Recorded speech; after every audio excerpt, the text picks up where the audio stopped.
Olá, você que nos acompanha pela TV 61 e pela TV 247. Começamos agora mais um programa Bate-Papo com a Lidoli, hoje, 23 de março de 2022. Como vai você, Hélio? Tudo bem? Primeiro, cumprimentar meu grande amigo Hélio Dolly. Tudo bem, Negrão? Espero que esteja tudo bem aí com você, com todas e todos que nos assistem, apesar desses tempos difíceis que nós estamos vivendo, né, Negrão? Exatamente, Hélio Dolly. No programa de hoje, o Hélio vai comentar sobre esse mais um escândalo no governo Bolsonaro. O ministro da Educação mantém, talvez ainda, né? Não sei como é que esse povo se procede por aí, porque eles não dão importância às denúncias, né? Porque estão sendo sempre protegidos, mas um gabinete paralelo no Ministério da Educação, comandado por Milton Ribeiro, e que incluía pastores evangélicos, que eram quem definiam as verbas que teriam que ser distribuídas pelo Ministério. O Hélio vai comentar sobre isso, que era uma decisão direta de Jair Bolsonaro, segundo uma gravação que foi divulgada revelando esse escândalo. Vamos falar também sobre o Deltan Dallagnol, o PowerPoint famoso, e ele foi condenado. O STJ, o Superior Tribunal de Justiça, considerou que ele cometeu um crime ao produzir um PowerPoint e induzir a condenação do ex-presidente Lula. Outro escândalo aí do governo Bolsonaro, que é as rachadinhas lá atrás foi a primeira denúncia, né, ela envolvendo a Valdo Açaí, que recebia dinheiro e devolvia para o seu... Nunca compareceu em Brasília, né, era lotada no gabinete. O Hélio vai falar também disso, porque foi aberta uma ação de improbidade administrativa em relação a esse caso. No baú, o Hélio prossegue a segunda parte, em que ele comenta sobre a revolta dos marinheiros e Cabo Anselmo, o agente duplo da ditadura que morreu na semana passada. Hélio, mais um escândalo, né? Se existe, olha só, Hélio, eu fiquei pensando aqui com meus botões, né? Se existe isso aí no Ministério da Educação, imagina os outros ministérios, hein? É sim, Negrão. Certamente existe nos outros. Quer dizer, o que se revelou no Ministério da Educação? Dois pastores, foram identificados dois, pode ser que tenha outras pessoas envolvidas, dois pastores que não são funcionários do Ministério, que não são funcionários do governo e que mandam na agenda e na liberação de recursos do Ministério. Quer dizer, por aí você já viu que já há uma grave irregularidade. Duas pessoas estranhas ao governo determinam para quem vão, né, os recursos financeiros do Ministério que são dirigidos a prefeituras. Eles decidem, o prefeito tal deve receber, o prefeito tal não recebe. Ontem se divulgou, tem uma prefeitura que está esperando o seu recurso desde 2011 e não recebeu. O mesmo valor foi pago em 15 dias a uma outra prefeitura. Eu não tenho aqui o nome dessas prefeituras, também não vem ao caso. Então, esses pastores iam aos prefeitos, negociavam, e ficou claro que não é só por interesse religioso dessa Assembleia de Deus e de outras denominações aí evangélicas, é dinheiro, porque um prefeito denunciou, o pastor pediu a ele 1 quilo de ouro para liberar o recurso a que essa prefeitura teria direito de receber do MEC. Então, é corrupção brava, é corrupção grande. E, para complicar, tem uma gravação do ministro da Educação, Milton Ribeiro, dizendo claramente que é para prestigiar o pastor, que o pastor manda, e que foi um pedido especial do presidente Jair Bolsonaro, que desse esse poder ao pastor. Então, é corrupção, é roubalheira mesmo, é um governo corrupto, e você tem toda a razão. Isso aí só acontece no MEC. Isso aí não acontece nos outros ministérios. E nos ministérios, como o Ministério da Infraestrutura, esse do Tarcísio, que agora é candidato a governador de São Paulo, saúde. Na saúde se descobriu um gabinete paralelo também, Negrão, naquela questão da compra da vacina. Você lembra que a CPI mostrou isso, da tal da Covaxin. Era um gabinete paralelo agindo ali no Ministério da Saúde. Então, o Bolsonaro tem a cara de pau de ficar repetindo em todas as viagens eleitoreiras que ele faz, ele repete que nesse governo não tem corrupção. É um governo essencialmente corrupto. É um governo que reúne, que dá emprego para militar e evangélico, para dar emprego para fascistas e rouba-se à vontade. E rouba-se à vontade, porque o Bolsonaro e os filhos dele sempre foram corruptos. Desde seus primeiros mandatos como vereador, como deputado, sempre roubaram. Sempre roubaram. São as rachadinhas, são as verbas indenizatórias, superfaturamento de notas fiscais para receber verba indenizatória, contratar pessoas para que elas devolvam o dinheiro. E agora essas coisas, Negrão, vão ficando impunes, porque nós não temos um procurador-geral da República. Nós temos um amigo do Bolsonaro, um protetor do Bolsonaro, na Procuradoria-Geral da República. E, diga-se de passagem, aprovado no Senado com votos de pretensos oposicionistas, que acharam que valia a pena mantê-lo lá para estancar a Lava Jato. Um oportunismo de esquerda, vamos chamar assim, terrível. E votaram a favor da indicação do Aras, com medo de que, se não fosse o Aras, fosse alguém que não tivesse esse compromisso de estancar operações contra a corrupção e tal. Por causa que o Aras impede qualquer investigação contra Bolsonaro, contra o governo. Então, a coisa fica nessa impunidade. O Milton Ribeiro já deveria, quer dizer, num governo, como a gente sempre fala, né, um governo sério, ele já teria sido demitido, já estaria demitido. A Polícia Federal já teria aberto, o Ministério Público já teria determinado à Polícia Federal a abertura de um inquérito policial, criminal, não só contra as autoridades do Ministério responsáveis pela liberação de recursos, contra em relação a esses pastores, e o Bolsonaro deveria estar sendo atingido por um fogo total no Congresso, na imprensa. É bom, ele está, vários deputados, senadores entrando com ações, criticando, a imprensa publicando em manchete, tudo bem, mas assim deveria funcionar o país sério. O ministro já tinha que estar fora. E isso é caso de impeachment, sim. É mais um caso de impeachment do Bolsonaro. Porque não é possível que um presidente da República determine a seu ministro que atenda aos pedidos de pastores que não estão no governo e que vão atrás de prefeitos pedindo benefícios às suas igrejas e pedindo dinheiro, pedindo propina para liberar verbas que aqui esses prefeitos têm direito, verbas do Fundo de Educação. Isso aí, Negrão, você tem toda a razão. Isso acontece no governo inteiro, não há a menor dúvida. Não seria uma particularidade de um ou dois ministros. Esses ministros de Bolsonaro tendem à corrupção, tendem à fascistização do país. E eu sempre digo, quem trabalha para o governo Bolsonaro, não estou me referindo aos funcionários de carreira, aos servidores de carreira, quem aceita cargo em comissão, cargo de direção política no governo Bolsonaro, não tem caráter. Ou é fascista, ou é ignorante, ou é corrupto. Não tem caráter nenhum, eu não tenho menor respeito por quem aceita um cargo no governo Bolsonaro. Exatamente. Vamos emendar aí a ação de probidade administrativa, aí, no caso da Val do Açaí? Vamos, que é mais um exemplo, né, Negrão? Exatamente. A Val do Açaí, ela é um exemplo do que o Bolsonaro fez durante 28 anos em que ele foi deputado, foi vereador, foi deputado. Ele fez isso o tempo todo, os filhos deles fizeram. O que aconteceu? O Ministério Público, que não é o Aras, tá? Não é o Aras, porque você sabe, o Ministério Público é uma instituição em que os procuradores têm autonomia. Eles pediram a abertura de um inquérito contra não só o Jair Bolsonaro, contra como a senhora, conhecida como Val do Açaí, ela tem um nome, claro que ela tem um nome, sobrenome, mas ela é conhecida como Val do Açaí. Por quê? Essa senhora, ela trabalhou no gabinete de deputado do Jair Bolsonaro entre 2003 e 2018. Foram 15 anos, Negrão, que ela trabalhou no gabinete do Bolsonaro, com carga horária de 40 horas, em Brasília.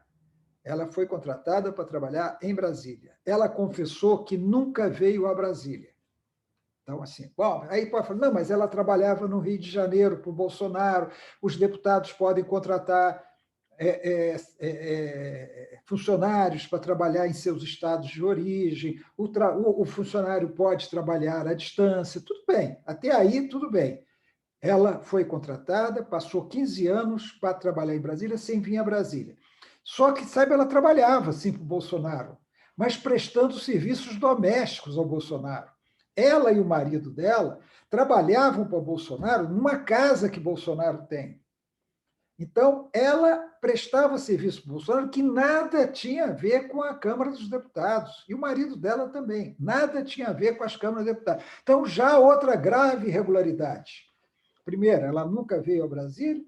Segundo, ela trabalhava em serviço doméstico, ou seja, Bolsonaro usou o dinheiro público para pagar serviços domésticos em sua casa. Não é o primeiro que a gente sabe que faz isso. Há diversos casos. Eles aproveitam para economizar o dinheirinho deles, deputados e senadores, eles colocam como servidor do gabinete. Né? Então, segunda irregularidade. Agora, é mais grave, Negrão, é mais grave. Além disso, ela tinha um negócio de açaí, daí o apelido Val do Açaí, que também não pode. Ela não poderia ter esse negócio do açaí, ela não poderia gerenciar uma empresa, como segundo o Ministério Público ela gerenciava.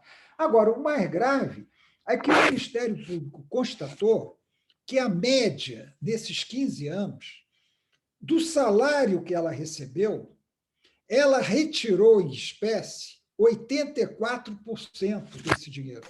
Ou seja, do dinheiro todo, ela recebia o dinheiro, ia lá no banco e retirava em dinheiro.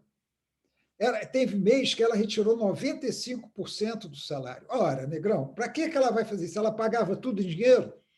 Todas as contas dela, ela pegava o dinheiro e saía, pagava supermercado, pagava farmácia, comprava gasolina, tudo com dinheiro vivo, porque 83%, 83%, 84% é muito dinheiro. Não, Negrão, isso aí ela devolvia, é a rachadinha. Isso aí ela devolvia para o Bolsonaro, por intermédio de um Queiroz da vida, sei lá de quem, mas isso aí é o da ex-mulher do Bolsonaro, que era gerenciadora de rachadinha, isso aí ela devolvia. Então, é um crime grave. E o Ministério Público diz uma coisa certa, ele foi cometido antes de Bolsonaro ser presidente, então Bolsonaro não está imune a responder por esse crime, porque ele não era presidente quando ele ocorreu, ela saiu em 2018, antes da eleição. Quando o fato foi divulgado, ela foi demitida do cargo no gabinete. Então, é um caso, Negrão. Isso aí se repetiu durante 28 anos, com inúmeros, isso aí já está provado.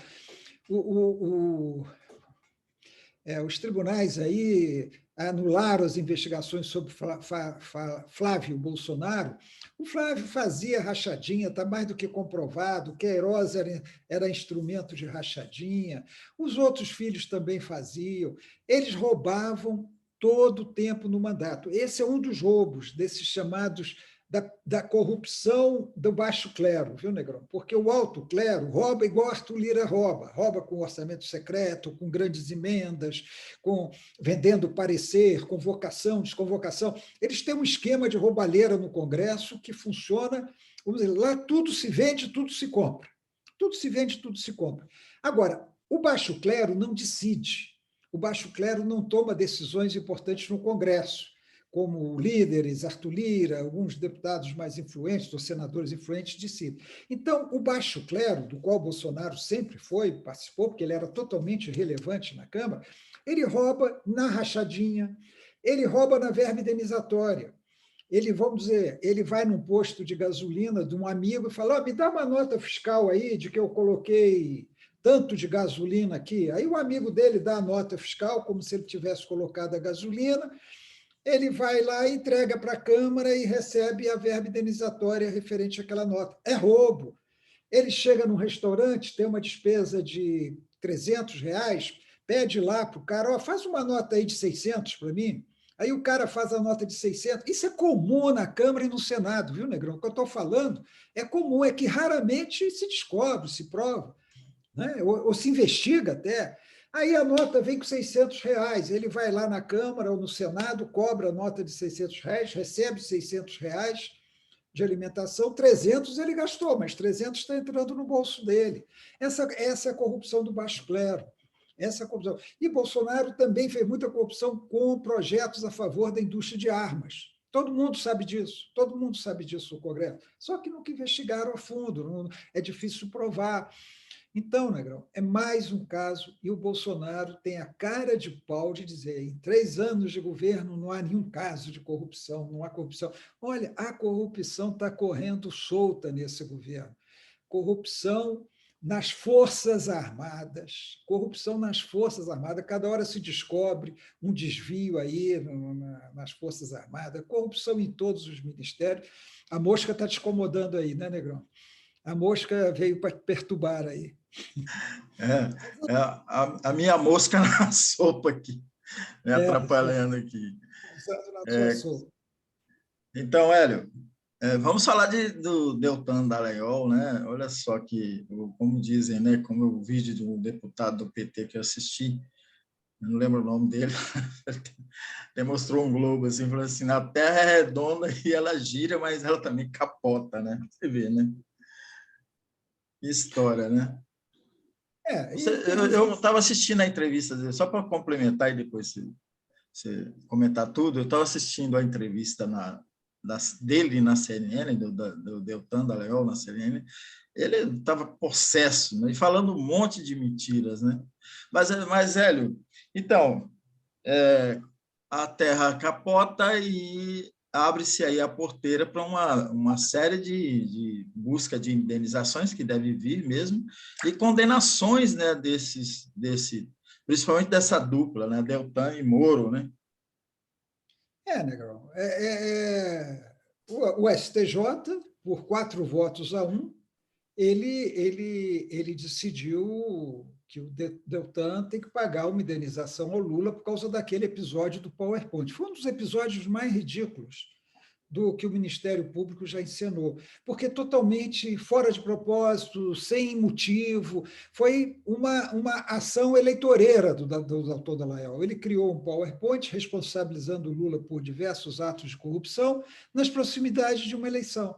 Quer dizer, ele queria responsabilizar o Lula, conseguiu, o Lula foi preso, aquela coisa toda. Agora, o Lula pediu a indenização por danos morais, pediu uma quantia realmente alta, R$ 1 milhão, o tribunal deu 75 mil, mas isso é o que menos importa o simbolismo da ação. Então, assim, o Deltan Dallagnol errou ao fazer aquele PowerPoint. A decisão é essa, a decisão da justiça é essa. Agora, Negrão, como tudo no país hoje é dividido, você tem, a partir dessa decisão, 2 narrativas opostas e que vão ser usadas na campanha eleitoral, nessa campanha polarizada que nós estamos tendo. O Deltan Dallagnol é candidato a deputado federal, vamos lembrar disso. O Moro é candidato a presidente da República. A narrativa dos que apoiam o Lula olha, mais uma vez se prova a inocência do Lula. Mais uma vez se prova a inocência do Lula. Processos anulados, processos prescritos, processos que acabaram, declarado inocente em alguns processos. E agora essa indenização em relação ao PowerPoint. Lula é inocente, Lula... E a Lava Jato exacerbou, a Lava Jato saiu dos seus poderes, foi uma manobra política, aí com diversas variações, inspirada nos Estados Unidos, para afastar o Lula, para destruir a Petrobras e as grandes empresas brasileiras. Tudo bem, essa é a narrativa do Lula. Mas a narrativa do Moro, do Dallagnol, dos lavajatistas, de modo geral, é outra, é a narrativa de que, olha, o sistema venceu. Nós fizemos o que foi possível para destruir a corrupção no Brasil, acabar com a corrupção, os corruptos, mas o sistema foi mais forte. Se juntaram políticos, juízes, ministros de tribunais e anularam tudo, absurdo, inocentaram corruptos, os corruptos estão todos aí disputando a eleição. Essa é a narrativa do Moro, do Dallagnol. Então, você continua tendo essas 2 narrativas na eleição. Haverá quem fique com a do Lula, haverá quem fique com o Dallagnol, haverá alguns que vão dizer não, nem uma coisa nem outra. Na verdade, Negrão, Eu acho que a gente tem que ter claro o seguinte: ninguém é contra combater a corrupção. Eu acho que ninguém, que eu falo pelo menos eu e você, né? Nós não somos contra combater a corrupção, que seja investigado, que esses casos sejam investigados. Eu acho que isso é essencial. Agora, dentro do direito, dentro das normas legais, dentro da Constituição. Não como foi feito na Lava Jato, que extrapolou todos os dispositivos legais. E também não por objetivo político. Nós até podemos ter no desejo íntimo o objetivo de, fulano de tal que não comunga das minhas ideias, é corrupto, tem que pegar ele e tal, mas nós não temos que proteger quem está do nosso lado, vamos dizer assim. Corrupção, corrupto é corrupto em qualquer situação. Agora, não dá para você criar uma operação com objetivo político, e a Lava Jato foi isso. Além de extrapolar todos os limites legais, em todos os aspectos, o juiz que era chefe da operação, as conversas, isso aí está mais do que provado, só o Dallagnol e o Moro conseguem ficar negando, os lavajatistas de modo geral, mas não por objetivo político, como foi claramente a Lava Jato. Qual era o objetivo principal da Lava Jato? Impedir que o Lula disputasse a eleição. Esse foi o objetivo principal. Eu nem digo que o objetivo era eleger o Bolsonaro, porque não era. O objetivo era eleger alguém da centro-direita para presidente da República. Acabou que as circunstâncias levaram ao Bolsonaro. Então, não está errado dizer que a Lava Jato levou ao Bolsonaro. Está certo. Mas não que isso fosse o objetivo inicial da Lava Jato. Depois se tornou. Quando o Bolsonaro se tornou alternativa contra o Lula, a Lava Jato, Moro e sua quadrilha toda apoiaram o Bolsonaro. Agora, eu acho que havia um outro objetivo grande nisso aí, que era destruir empresas brasileiras por orientação dos Estados Unidos. A teoria da conspiração. Não. Isso aí está muito bem documentado. As idas do Moro aos Estados Unidos, as conversas deles com a CIA, com o Departamento de Justiça, está muito claro. O crescimento da Petrobras, o petróleo brasileiro, as empresas brasileiras com negócios em outros países ocupando o lugar que poderia ser das empresas americanas, incomodava demais os Estados Unidos, incomodava demais a indústria americana. E você sabe, nos Estados Unidos, o governo é o grande protetor do seu empresariado, né, dos seus negócios. Tal. O governo lá é um negócio.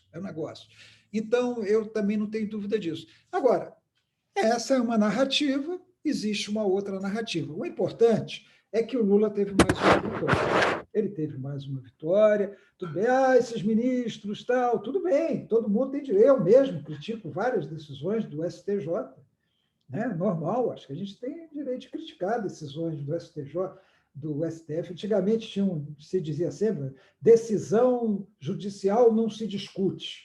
Antigamente se falava isso. Se cumpre, né? Fala assim, cumpre-se, mas se discute.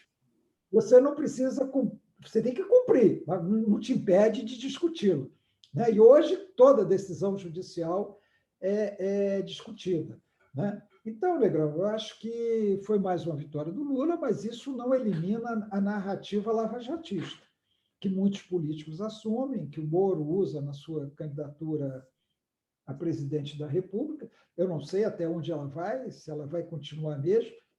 Eu acho que, só para mais esse pontinho, Negrão, primeiro eles fizeram uma reunião MDB, PSDB, União Brasil, não convidaram o Moro para tentar unificar a candidatura.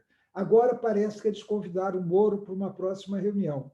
Eu estou vendo isso como uma maneira de tirar o Moro da jogada.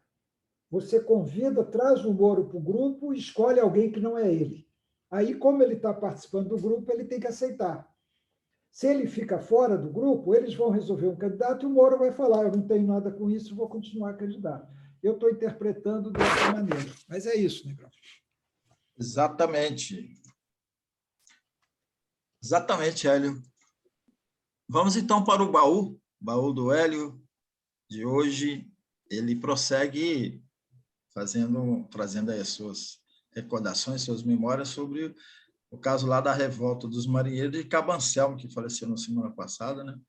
Esse ícone aí da repressão da ditadura militar. Pois é, Negrão, isso aí foi em 64, como eu falei, foi no dia 25 de março, há poucos dias do golpe militar de 1º de abril, que começou no dia 31 de março, os marinheiros fizeram uma comemoração do 2º aniversário da Associação dos Marinheiros e Fuzileiros Navais. Eles criaram uma associação, o famoso Cabo Anselmo, que era, como eu disse no outro programa, na verdade era um marinheiro de primeira classe, não era cabo, mas o Cabo Anselmo, como era conhecido, fotos saíam no jornal, o Cabo Anselmo era um dos líderes dessa associação dos marinheiros e fuzileiros navais. O ministro da Marinha, do Jango, na época, o almirante Silvio Mota, ele proibiu essa reunião dos marinheiros, que foi no Sindicato dos Metalúrgicos, lá do Rio de Janeiro. Mas calcula-se que cerca de 2.000 marinheiros foram lá, o Cabo Anselmo era um dos líderes do movimento. Nessa reunião, o Brizola teve presente. Foi muito lembrado, né, a revolta da Armada, do João Cândido, né, o almirante negro, era uma referência, e ele estava lá, ele foi lá. O João Cândido foi nessa reunião da associação no Sindicato dos Metalúrgicos. Ele tinha liderado aquela revolta de 1910, a revolta da Chibata, né, de 1910. Então, o que os marinheiros reivindicavam? Eles apoiavam as reformas de base do Jango, sobre o qual nós já falamos aqui, quando falamos do comício da Central, no dia 13 de março, poucos dias antes. Eles apoiavam as reformas de base, eles pediam uma melhoria da alimentação, a alimentação dos cabos, marinheiros, dos suboficiais era muito ruim na Marinha, e eles queriam mudar o regimento disciplinar, que o regimento disciplinar era muito rígido. Bom, João Cândido, basta dizer, o João Cândido se revoltou contra as chibatadas, né? Os marinheiros levavam chibatadas, chicotadas, mas não tinha mais a chibatada, mas ainda havia condições disciplinares muito rígidas. Aí, Moro, o Silvio Mota mandou um outro almirante, Cândido Aragão, que depois ficou conhecido como Almirante Vermelho, mandou o Cândido Aragão, que era comandante de um batalhão de fuzileiros, ir lá e reprimir a reunião da Associação dos Fuzileiros.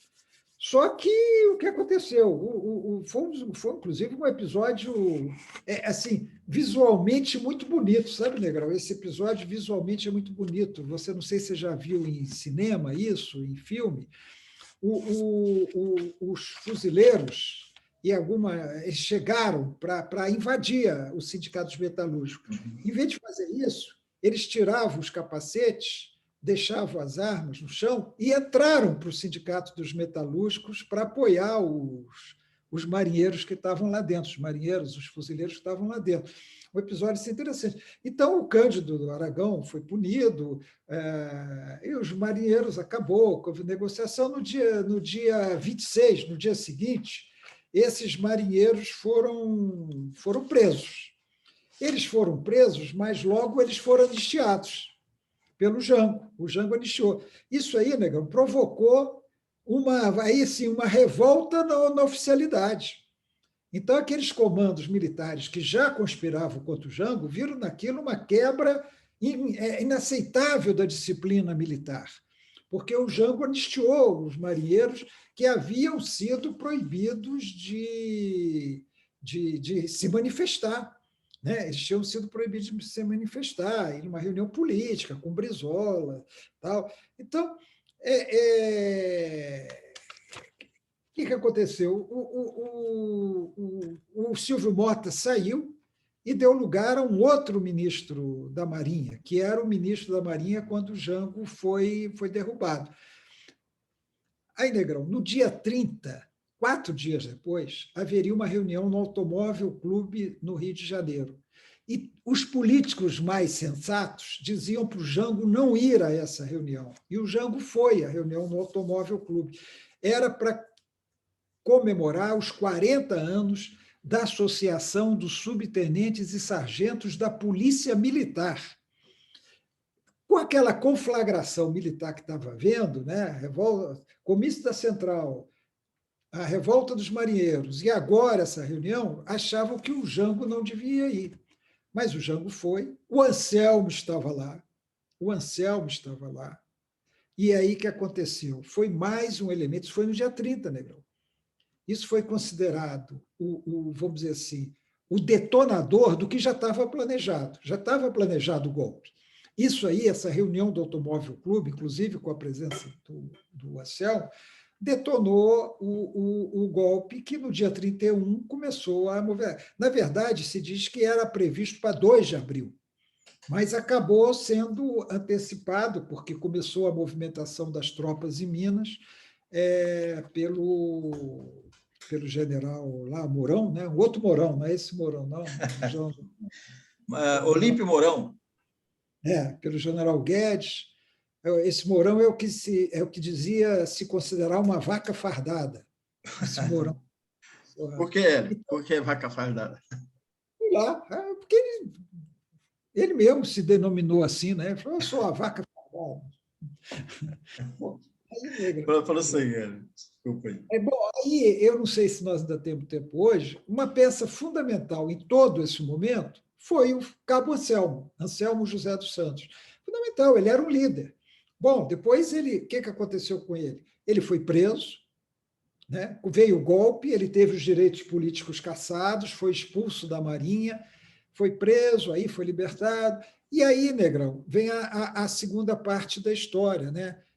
Que talvez a gente possa deixar para outro dia, que é a história do Cabo Anselmo, que é uma história complicada, né? Não foi o único agente infiltrado nos movimentos de oposição à ditadura, principalmente nos movimentos armados, mas a história dele é complicada. E, como nós falamos, ele morreu recentemente, por isso que é atual falar disso. Mas não foi o único caso, viu, Negrão? Havia muitos agentes infiltrados nas organizações, como também havia militantes da organização que, sendo presos, aceitavam colaborar com a repressão.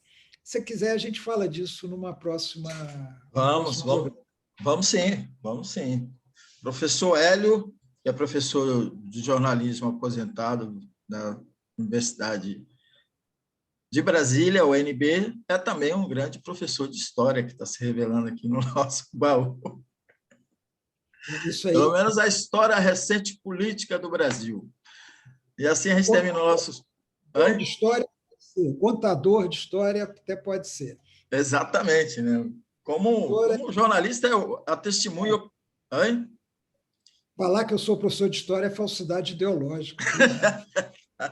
Mas eu assumo os riscos, Hélio.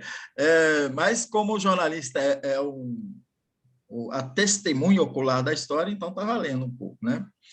Eu costumo dizer, não querendo prolongar muito, que o historiador ele é um grande jornalista, né? Ele é um grande repórter Mas, enfim, a gente termina o nosso bate-papo com o Hélio de hoje por aqui. Você nos ajude aí, se inscreva no canal, tanto aqui na TV 61 quanto no 247, que está lá quase chegando a 1 milhão. Vamos ajudar a galera. E compartilhe aqui o nosso vídeo também. Um grande abraço para todo mundo. Até sexta-feira. Valeu, Hélio. Sexta, Negrão. Um abraço a todos e todas.